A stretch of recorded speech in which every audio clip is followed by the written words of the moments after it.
ఈరోజు ఏదైతే సభలో జరిగిందో అది బయట ఉన్న ప్రజలందరూ చూసి కూడా బాధపడే సంఘటన. ఎందుకంటే కొత్తగా ఎన్నికైన ఎమ్మెల్యేలను కూడా చాలామంది ఉన్నాం. అందరికీ వాళ్ళు ఏం నేర్పియాలనుకుంటున్నారో మరి మాకు అర్థం కావట్లేదు. గౌరవ స్పీకర్ గారిని అంత పెద్ద మాట అన్నారంటే మరి ఆ చైర్కి ఏ గౌరవం ఉందని అందరూ కూడా ఒకసారి ప్రశ్నించాలి. ఖచ్చితంగా వారిని సస్పెండ్ చేయాలి. వాళ్ళ వైఖరి ఎట్లుందంటే మొగుడిని కొట్టి నోరప్ప చెప్పిండ్రు అంటారు కదా, 100% అట్లనే ఉంది. నిన్న గవర్నర్ ప్రసంగం జరిగింది. కనీసం వారు ఏం మాట్లాడుతుండ్రో కూడా ఎవ్వరికి వినిపించకుండా వీళ్ళు ఎంత గోల గోల గోల. ఒక కాలేజ్ స్టూడెంట్స్ లేకపోతే ఏదైనా ఎక్కడికైనా వెళ్తే ఎట్లుంటుందో అంత రాదాంతం.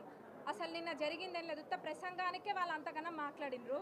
మరి వాళ్ళు గత 10 సంవత్సరాలలో ఎన్ని ఇబ్బందులు పెట్టినరు. అసలు కనీసం ఇటు ప్రతిపక్షంలో ఉన్న లీడర్స్ వైపు కనీసం చూసి మాట్లాడిన వైఖరి కూడా లేదు.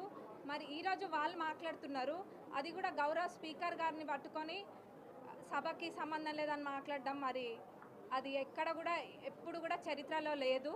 దీన్ని అందరూ యువత కూడా అందరూ గమనియాలి. ప్రతి ఒక్కరు. ఎందుకంటే వీళ్ళది ఒక్కటే ఒకటి, బీఆర్ఎస్ స్కూల్కి పోయి నేర్చుకోవాల్సింది ఒక్కటే ఒకటి, ఎట్లా అబద్ధం చెప్పాలి.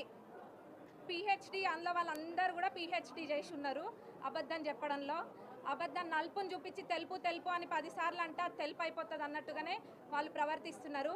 సంవత్సరంలోనే ప్రభుత్వం ఎంత చేసినా కానీ దాన్ని తప్పుదోవ పట్టిస్తున్నారు. అవి అందరూ కూడా గమనిస్తున్నారు. ఇప్పుడు ఇవన్నీ పక్కన పెడితే ముఖ్యంగా వాళ్ళు దళిత ముఖ్యమంత్రిని చేస్తా అని చెప్పి కూడా చేయలేదు. అది చేయకపోతే ఇది చేస్తామని ఏదేదో మాట్లాడినరు. మరి కనీసము దళితులు ఒక స్పీకర్గా ఉంటే కూడా జీర్ణించుకోలేకపోతుండ్రు. మరి వీళ్ళు ఎవరికేం నేర్పాలనుకుంటున్నారో అందరూ కూడా ప్రశ్నిస్తారు. ఖచ్చితంగా వీళ్ళ సస్పెండ్ చేయాలని అందరం కూడా కోరుకుంటున్నారు.